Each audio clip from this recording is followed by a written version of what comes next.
जन्मतारीख ज्यांची 9 आहे, मुलांक ज्यांचा 9 आहे, त्यासोबत 18 आणि 27 आहे, तर या लोकांसाठी 2026 कसं असणार आहे? तर त्यांच्याकडे ऑलरेडी 2025 त्यांचं होतं, एक मंगळची एनर्जी कॅरी केली त्यांनी आणि 2026 हे सूर्याची एनर्जी आहे. म्हणजे 2 एनर्जी सोबत मिळतात. ठीक आहे. 9 वाल्या लोकांकडे मंगळची एनर्जी आहे आणि सूर्याची एनर्जी त्यांना इयरमुळे मिळते. 2 एनर्जी आहे ना टुगेदर म्हणजे काय एक्स्ट्रा ब्लास्ट होईल. म्हणजे एक्स्ट्रा प्रोग्रेस होईल त्यांची. 2025 मध्ये कोणते काम केलं आणि त्याचे रिटर्न्स नाही मिळाले तर तुम्ही वेट करा, 2026 मध्ये तुम्हाला त्याचे रिटर्न्स मिळणार आहेत. तुमच्या करिअरमध्ये, तुमच्या फायनान्समध्ये, तुमच्या रिलेशनशिपमध्ये पण थोडे चान्सेस आहेत, पण रिलेशनशिपमध्ये प्रॉब्लेम होईल. तुम्ही ऑलरेडी अग्रेसिव्ह आहात.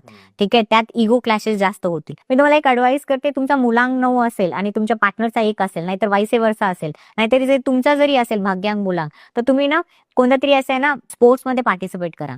स्पोर्ट्समध्ये नाही तर एक्सरसाइज करा. तुम्हाला खूप चांगले रिझल्ट मिळतील. करिअर वाईज पण मिळतील आणि तुमच्या रिलेशनशिपमध्ये पण मिळतील. कुंडलीमध्ये जरी 7th हाऊसमध्ये मंगळ जरी असेल ना, ही बेस्ट रेमेडी आहे. तुमचा बिझनेस चांगला चालेल, तुमचे फायनान्स चांगले होतील, तुमचं रिलेशनशिप चांगलं राहील आणि सगळं बेस्ट आहे. आणि स्टुडंटसाठी अगेन बेस्ट इयर आहे. तुम्ही गव्हर्नमेंट एक्झामची तयारी करत असाल तर करा, बेस्ट आहे, तुम्हाला रिझल्ट मिळेल.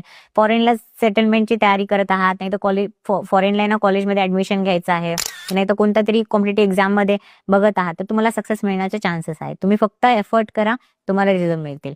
फक्त एवढंच की तुमच्या इगोवरती आणि काय होतं ना अग्रेशन वरती फक्त थोडासा कंट्रोल ठेवणं जरुरी आहे. हेल्थकडे लक्ष देणं जरुरी आहे. होऊ शकतं की तुम्हाला ना डिहायड्रेशन होईल. पूर्ण व्हिडिओ बघण्यासाठी YouTube वर जाऊन बँटर विथ चेतन सर्च करा.